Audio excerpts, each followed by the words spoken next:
Parashat Vaishlach kan lo thleng le ta kan siul te hi Lerfuat Meir Pachuau ben Shara le Shlomit bat Shara te damnan ni se tin pi Yadida Yoram bat Abraham tharautan le pi Sushana Haunal bat Abraham te tharautan lo ni bokse kan parasa chirtur parasat Vaishlach hi bung somthum pani changli tangin somthum paruk chang somli pathum inkarami te ania atilama khanin Yaakov kha Eretz Israel alutan to ti kan mukha kan parasan hu khanin Yaakov chu achung kot nen chuanin kanan ram chu an thleng ta auna pa Esau kha han ti lungoi phot kha adua chu wang chuanin mi te po han thon ni lo han palai turang chi kha ma se Esau fa ro chu indo tur khanan aroin po cha ani ti kha kan huwa Yaakov khan Esau fatang khanin thil thon pek tam tak kha abu sai ta ti kan mu chho le a chumi zo chuanin khatia anin thirna vela tele akal na kal ko khanin vantik ko nen ayin buan ti kan mu le a ti chuan Yaakov le Esau chu anin tong ta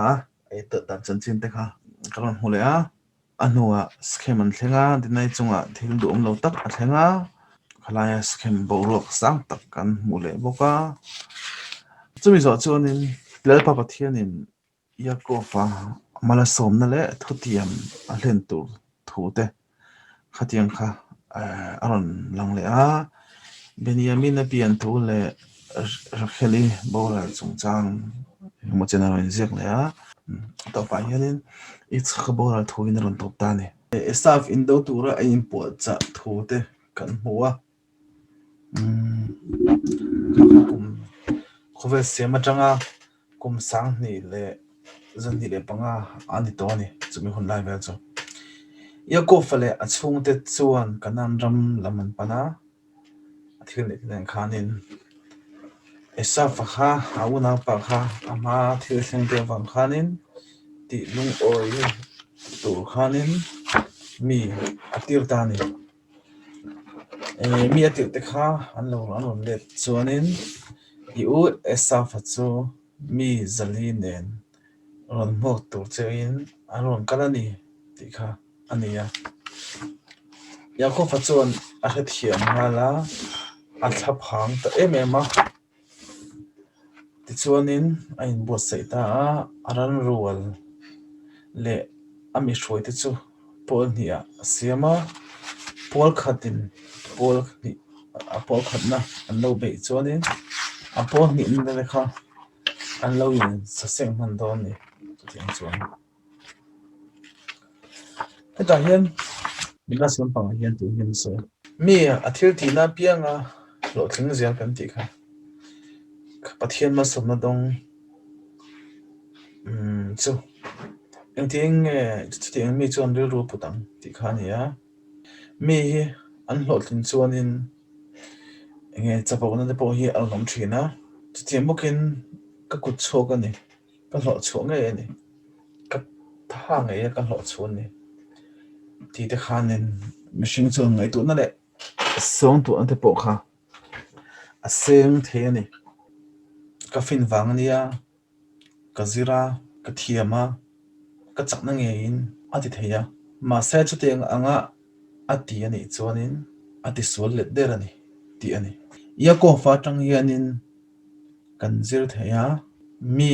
lo thlingten eng tiang anga khosak tur nge ti khatia kharana tanga achung ko de ne na ro sum tam tak nen aron let po khanin ani chonin engma lo mai kani thatna vura ngil nei na wanga dom sang kani ti in chu engkim mai hi lepa pathian atanga ron kal fe kani chuti anga angai tu na chonin in phan niam na thuk tak aron nei tira chu enge ni ke hianin ka ti ve theya thil tha ka chunga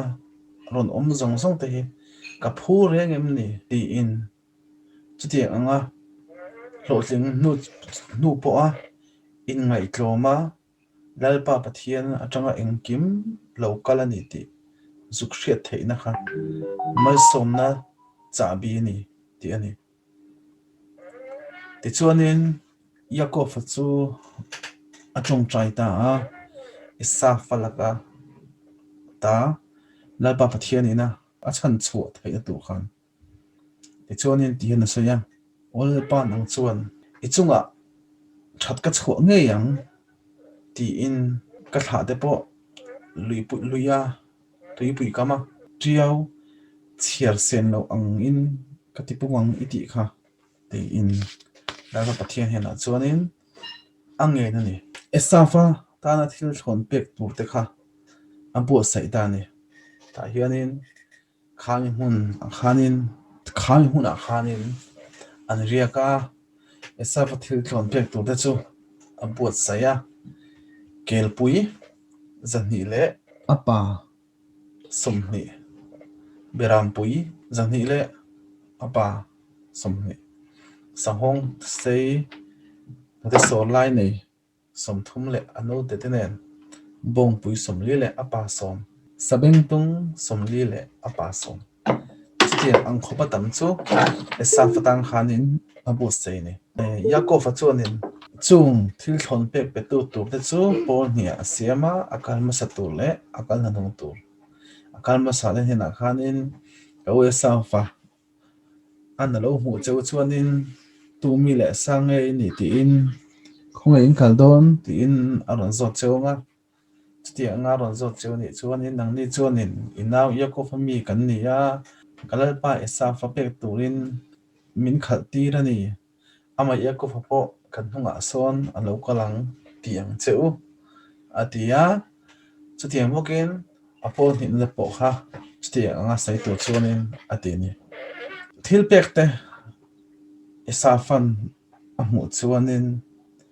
alung oi ngei po kha abai sei boka chumi lai vek chuanin zana chuanin nupui le afa te som panghi te kha hruaya lui na khalia bok kan ti kha akan puya athil nei zong zong te kha fa thial kai le tur khanin avalen le ta ni chutia athil thiar ai abung ro te na tura avalen le a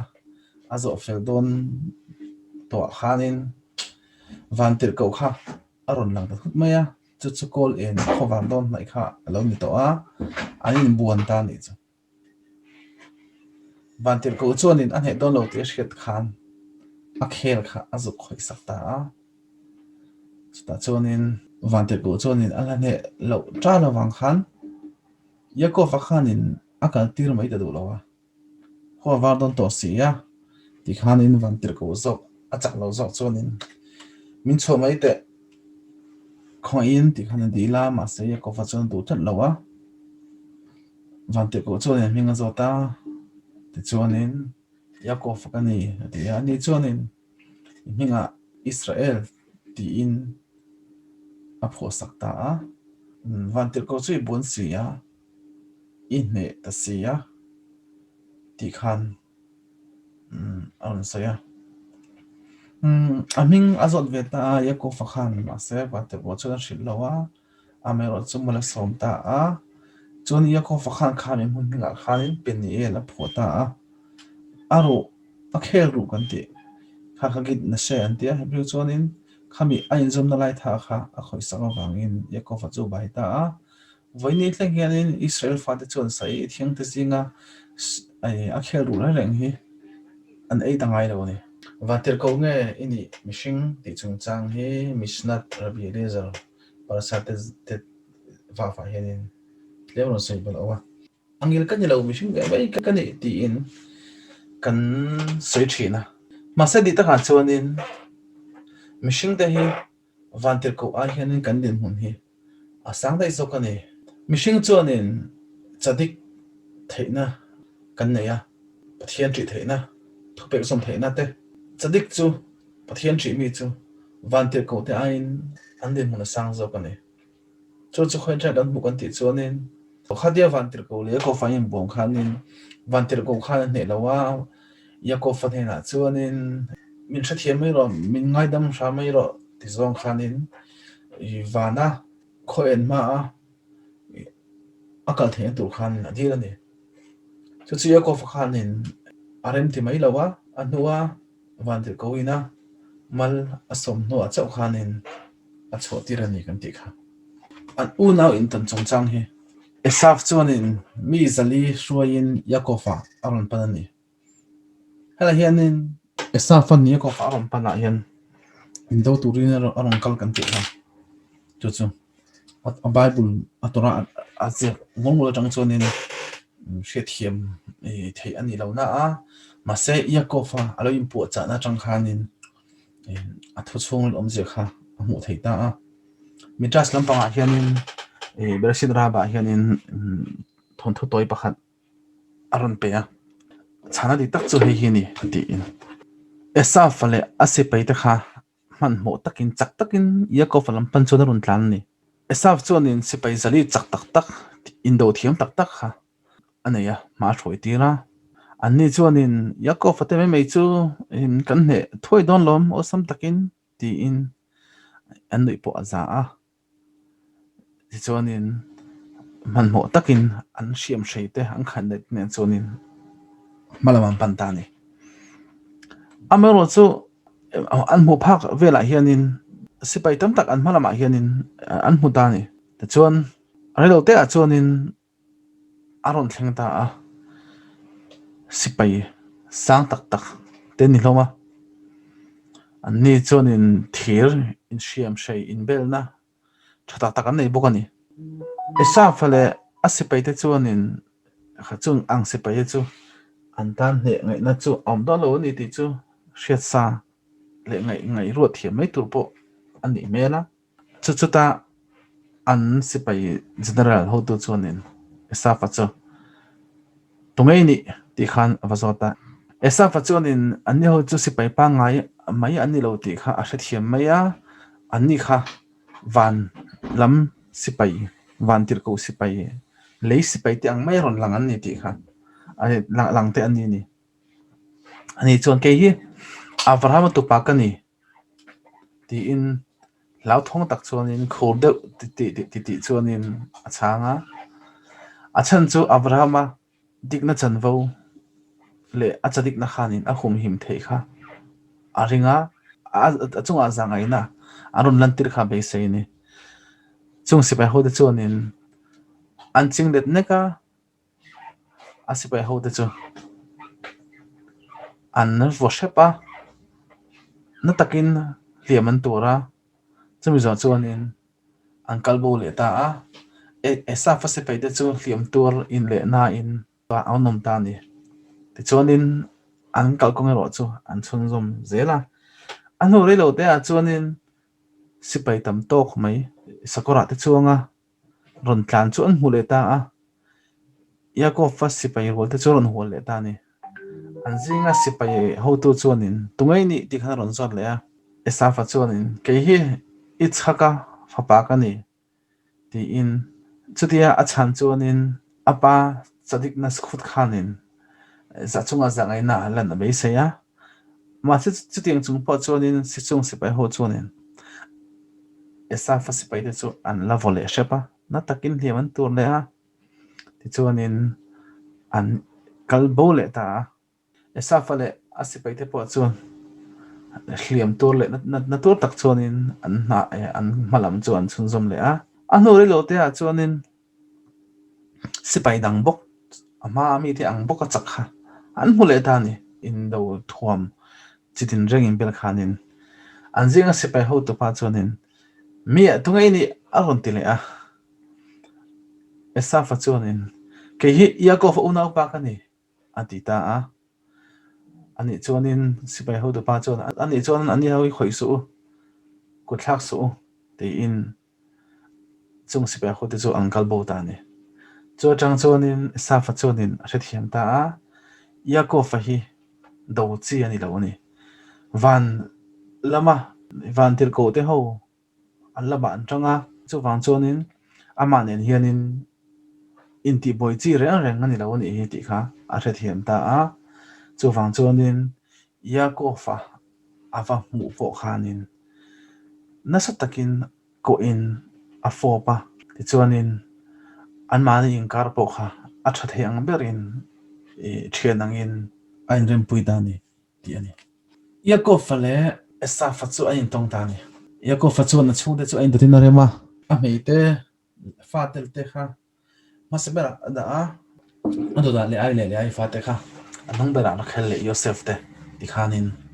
Johnny Yaakov chuan Esaf chu a mu chuanin a fapana a bula thlen ma po chuanin voisari ngot khali sin chibe buka ta chuanin fopa an chapa chutiang chuanin mei te le an no pui te le ra khali te chuanin ain do tin chibai an bu ve bokan ni Esaf kha Yaakov chuan thil pek te chu la turin tia Esaf chuan hil ve boka mai ro chu Yaakov chuan te lu te la wangin a to pa chuanin Esaf chuan la ta ni ti nia Esaf chuan kal ho turin zen ho turin soma ma se Yaakov chuan chuan ma siama anua Esaf chuan in akas bai te kan hu chet hei chelom i har satna eng po min ro ti khanin thataka abi ai khan amai ro chu Yaakov khan chuan dam thiam tak siamin Esaf le na kalbo kalpui du lawa bong chang so kal adu wang te le ran rul te khating zong te leina na wang te khanin a hnol ta zela ti chuanin ankal dun talawa Esaf chu si lama hawa Yaakov chuanin asin kong chunzomin sokol lama pana kanan raman pathleng ta a schema chuanin omuna khorta a chumina chuanin anlal khamor lakata lakatangin pia hun chulai hun chu isikal za in achena hun tur leita bokani tinia ta hianin inga tinge sum puisa khera ram thian himte le hun poi mo khala ini ti chungchang kha bershit ra ba hin aron soizau loka Eretz Israel ram zong zong hi lapa bathianin Israel namten hena ape a tiam bokani chu kan ria amero chu mun pathum hi chu tiang anga pe ka mo thu tiam wang rigot po ni lawa leikher a umani chu lapa bathian min pe kha chu san ni se min tha tu te na an lo leikher kher kha bokani chu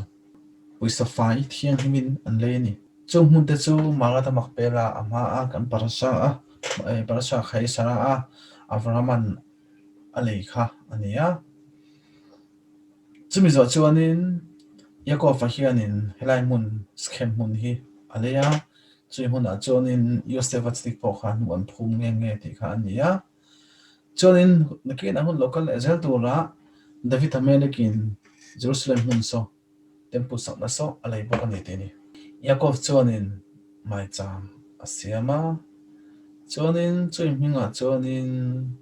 Elohei Israel ti in akawani Yaakov fan schema ma thlan hianin in mit theite tana anu na pan zia ti mitras hianin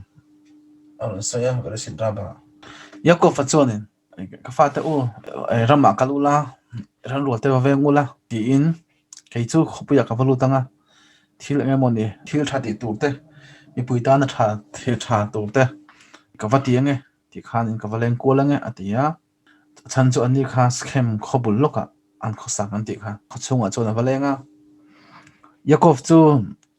chumi kho chona valu chuanin kholaya an bazar te an ko thler te chu avakala chuta chuanin mi re thei tam tak khawa huni aniho chu cher tak tu mai na ngai sak lo ang mai hi ania Yaakov chuanin enga tinge in thom no te in thlang lawa in bol lawa heti anga drop nok taka inom le ti in chunga zinga mi le hete chu avazo tani mi thei zing pakha chuanin lungai tak hianin in bol na muna kan wakala anei tu te ro chu mi ho sta tak an nia anni chuanin mi thei te chu chulai huna chuanin lu an phal lo ni atini Yaakov chuanin rilro chuanin tuna chuanin heng ho mi thei ta na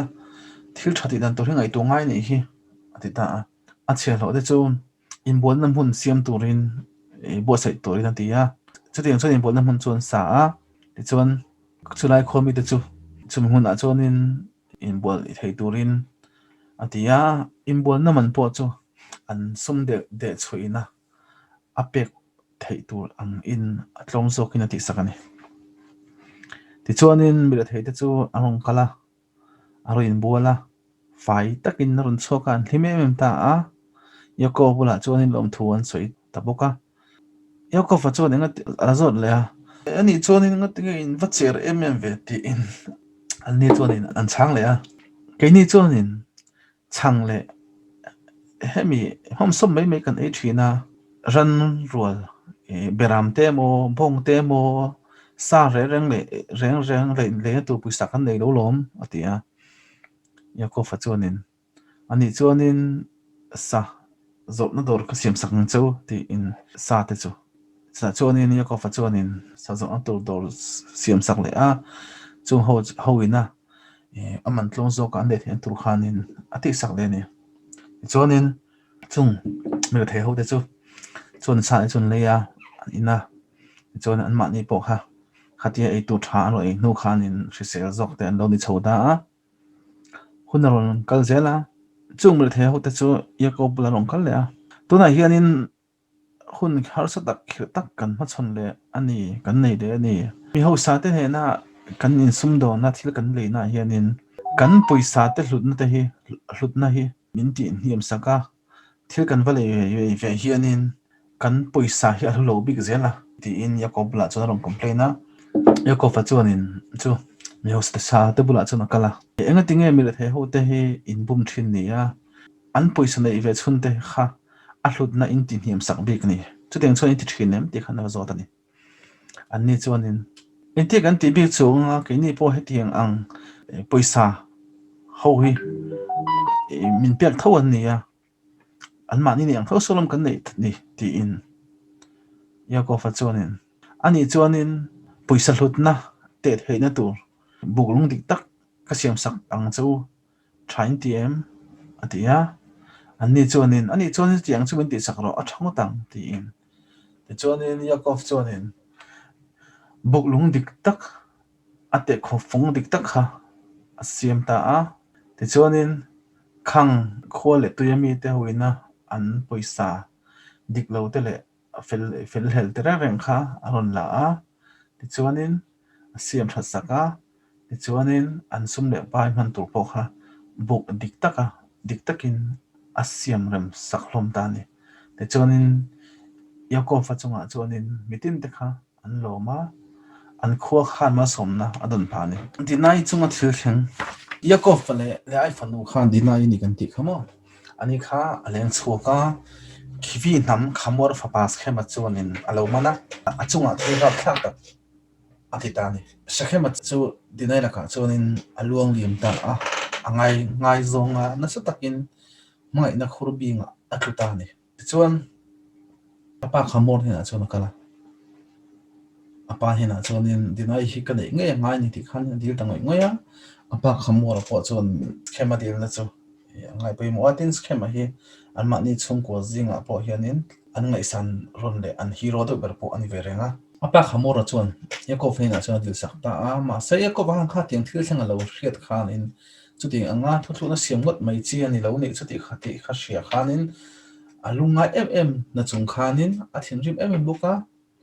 amero chu afa te ho ran rol venga yan chuak lo ho ha tu khana ti ni chuti no ba khom ta ka chuanin khamora chuanin in fanu te hin pe ula ke ni pon kan fanu te kan peng chunga helai mun a hianin khuwa chu do ya e zon na po ni se in du doi thayang in tan engkim ai honge kan du chu dinai hi kan fa pa schema na pui turin kan du ni ate ni ya ko fa da chuanin kan u na no hi septan lo kan pe thei lawang septan lo kan pe thei lawang ti khanin an nor let veta a an thinarim em to ni kha thing thing wang khan an lom lo aru kinenge an lo plan po a shen lo ma se septan lo kha an du lo ve po sheni chuanin an ni chuanin khamor les kema chuan rem tia chuan an khuwa mi le sa zong zong de kha mi pa zong zong kha septan turin an chilta a thun peta amaro chu ani thumna alo ni khanin simon le levi kha khandai khorin an khot chunga mi pa zong kha an ti hlum tamai ni khamoro le scam pok ha an thata dinai chu kham in tang khan da choka yakwa fa dang po chung rong kala chu te thil thang chung hu chuan in an ni kha khuwa khan suam zum an suam chun zum tamai ni an thil ne jong te chu an lak saka an fan a an nupui fanau te chu e le an thil ne te chu an lak saka an fan no an ti borban wanga phuba lan ni in an ngai boka an sum le pan chun la a nupui le an fa te chu an mana an thil ne jong chu an lak saka ni phuba lak na ani chu yakov fa chuan simna le levi chu kowa kanan le prizi ni dan na nok saka ni siam ta ni hi min ti mangang le ni kan tlema mi ron be ani chuanin mi zong hi min doi bo mai anga sin ti in a lau thong ta ni a thinarin bu ka ti yakov fa an ni chuanin kan farm no mi hun ang maya an khosak tir hi chu tiang chuanin kan ti thei do ni ti in an changa ni ta hianin rambam hianin ron soin hi khot mena khima hian simona tele an unaw za ho in an thil ti kha simona le levi kha an thil ti kha dikem ti chung changa hian khatia schem khomi le sa an than fak mai kha khami wang khanin thil soran ti em ti in zo na oma Israel mi fing te chuanin he zo na an chan na hianin an ngai dan po ai nang lo nuana rambam Rabbi Moshe ben Maimon chuanin khang schema pole tui song kha khami thil suala khanin ain nam noi ve ni chuwang chuan an zawai khanin shremna kha an phuni atia ramban ro chuanin Rabbi Moshe ben nangman chuanin khang unaw te khanin thil thalo thil diklo tak ti lo tur tak an ti ni chuwang chuan yakov po khanin akop ta renga azil ta renga athi ma po khanin kha thila wang khanin an thil ti wang khanin shemna pe ni ti in ron sai ve thawani ma som na le thutiam ai bung som thum banga hianin ron soi ni le a lapa pathianin yakov fan hina chuanin beit el pan tur na tia esa falakata itlan chet la ya mai cham siam sak pathian kha kania ti na shila chita chuanin yakov fa chuan na chhunde jong chu ko ta a pathian dang lim in kolte pai bo to ula in thian thiang him to ro silfen thar te in bai ula ti in thua pe a te chuan an bung ruwa khatiang tha in thiang him lo zong kha sakhem khaw sa so thing hnoya an phum ta ti an ta pain zo na om thenga tin nge milem te chu om the ti ro chana chu mundanga chana om to a to chung sa shi lo nga lose bet el chu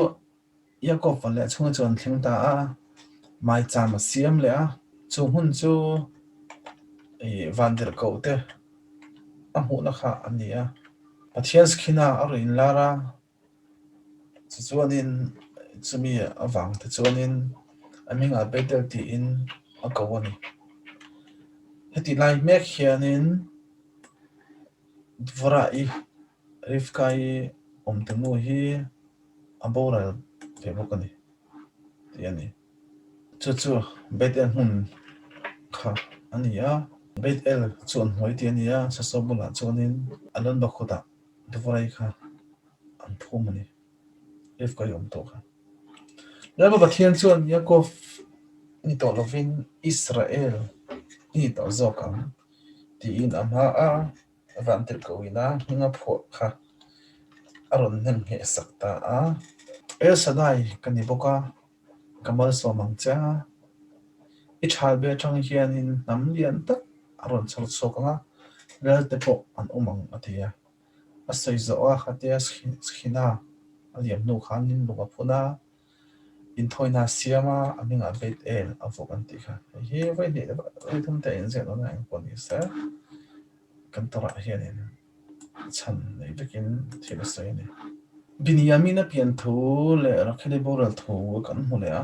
bet era changa chuakin e fata lam an pana chui huna chuan rakhele chuan na wa veya ana ti le a pathi tamene rakhele chuan in hinga ben oni ti a pho a chu chu shem tol na fine ti in amelo chu ya ko vakhan hinga binyamin ti in ko zok ni rakhele chu e fata chuan in yakov sana phuma chu mun chu bet le khemani a rakhele thlan a chuan ro phun bokani rakhele kha bol khanin kumsum thum paruk mi le kani a ano kongret ve la hin lai pa kumsum ni panga mi ni na boral te ni lai ro chu mala mak pe la phumani rakhele thlan chungchang sik dar bati pergim lina alo sei hi yakov chu achapa achung ko thil rap thlak ta lo thlenga wang chuanin rakhele amangai chu fa ani lain abolala ti chuan benimina lo piang kan ti kha yakov le achung ko te chu khebron lampani nang kala apa ichak an hena thlengfat tur chuanin an hnai to emema ni khat chau kal ani to a an kal le chuan an thleng mai don kha ania ma se kung laka chuanin rakhele chuanin naw aveya na satakin shom takin chuti chuanin afa ashin no chuanin abora lani kha ti chuanin yakov chuan tu da chuanin no sen alo pomta a ashi selin amela tha emema chu chu afa papa asom panina ani ni atar lam fania ma se rakhele ro chu no pang takin abora benjamin po chuanin no ani tarawni yakov chu atrapa rakhele chu asuna ti chuanin ma se ain ti hara ain ngai tua ursun taka ain ngai tua chuanin hun lo lakal tur zok te thlirin ain ti pachanga lalpa pathiana khanin rin nang adin atharau din boka ati sang bazok ani yakov chuanin hun local le se tura beit hamikdash temple alo chet khuna chuanin namdang te chuanin zoda te chu zoda tam tak te chu shuain jerusalem atang chuanin lungnu takin arun chokanga an hriat ngai lo rama an hroi don ni ti kha alo muloka te chuanin yakov chuanin anni zoda kal chho chuanin efrat lampang kong hoizong yanin an chukanga Bethlehem kaltlangin chuta chuanin rakhel thlan kha an paltlanga lungai tak in lalpa pathian hi angyanin an tung trayanga lalpa pathian siam to zangaina an dil don ni chuwang chuanin yakov chuanin rakhel hi helan mun a hianin ka phumanga efat konga hianin ti chuanin khang zuda te no chom te kha helai mun lo paltlang mun a hianin an dinganga a thlan a hianin an tong trai don ni ti chuanin rakheli mi chadika pathian tri khanin chu tong trai na chu alo ngai thlawenga lapa pathian neina siam tu nena afa le tan chuanin alo ngen sak ve don ani atini chu ting chuanin yakov chuan atia rakhele chu efrat konga chuanin a phuma ti chuanin lung a phun saka lunglian tak phun saka chumi a lung chu mu theya langsar torina siama chulai huna chuanin zudate an kala engti lai bo an tong tra the an torina ni ti chuanin kumarong kal zela temple chu ti chet lo nia e zudate chu no chuin lo oma chutia no chuwa anin zui du du chu rakhel thlan chon paltlang dani ti chuanin an trap tangeya lalpa pathian hi na chuanin an dil tangeya ni rakhel chuanin lalpa pathian hi na chuanin lalpa pathian thiang him ne na chuanin engkim siam tu yakov khanin mitmanga izikha ishia chumi awang chuanin keimatan kumsari na athoga kapa chuanin yakov chu bum turin thluna asiama yakov nu pui tur chuanin ka unaw lo zok le ai chu keima aya in leina bo se na chuanin alu tir ta zok ani yakov chuanin chin chet na sang kan inkar chawa shiat tur min siam saka chu kapa ina min bum na lakata kan film the turina ni ateni mase khatia kau no le ai khopa an shwailut ka mu khanin ka khongai em aza ka du lawa zak taka ka du lawa kalen em chuwang chuanin yakov ne na chin chen akan siam da zong pokha ka shil ta ve kan ni le ai kha ka no ha ke chu ti sa le thisen mai kania chu tinga siam chu kania ma se ka no tan khanin ka in pe a nang po ifa te tan chuanin in pe ve ta che ngaidam sham ro ima hianin thil sual ti ma se ti ina dirani lalpa pathian chunin rakheli chu changin rakhel tap to so itong trai na chu cha ina oma ifa te chu mel maram ma chang chuanin ka shoi ki leang atini ichhak avinu boral tho kan hule a yakov chuanin fapa som pani nei kan ti kha le ai shin te chu Reuben Simon Levi le Yehuda te ani phota anua bilhai shin te kha dan le Naftali te nia chumi zo zil pai shin te kha gad le Asher te ani le a lai chuan fapadang pani anei bel le a fanu pakhat ne Isakar le Zebulun nia ato patinai do pianga ato bel ara helin Yosef ang shinga chuanin athi ma khanin Benjamin kha anei le ta ni Yakov chuanin apa chen na mun creator ba khepron mam re kho chu awathling ta a chui mun chu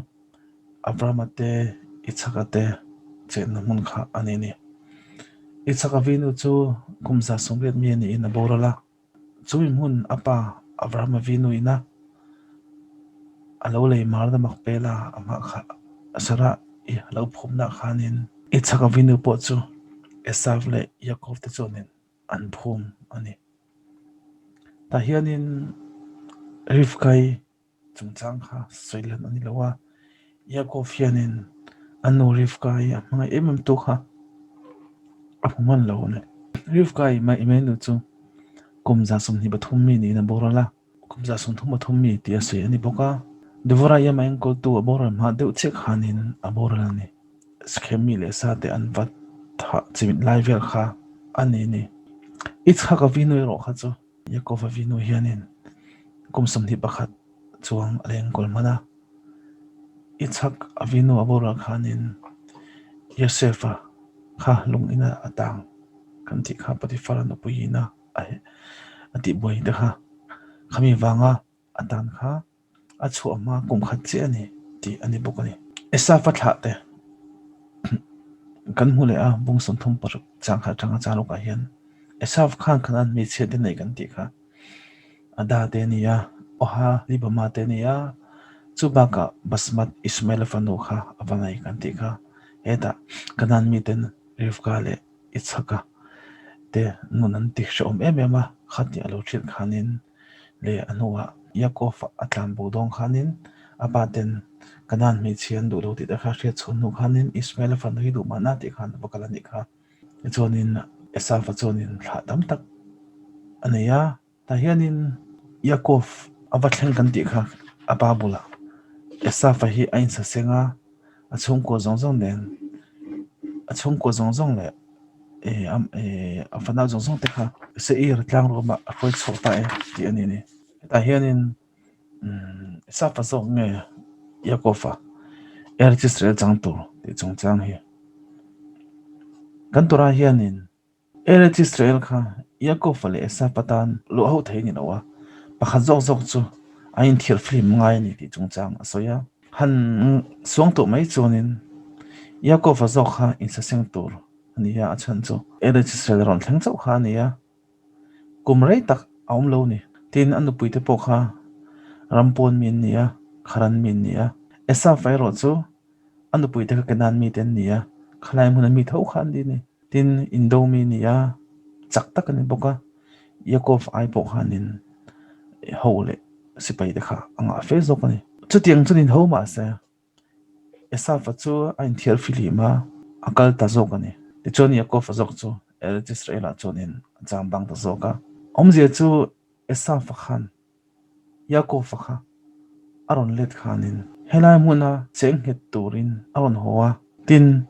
yakov fa kha acheng emema la pa pathin ni lai ram mi ape ya chuta cheng tur chonin aron let ani chutia esa fan a hriat chen no chonin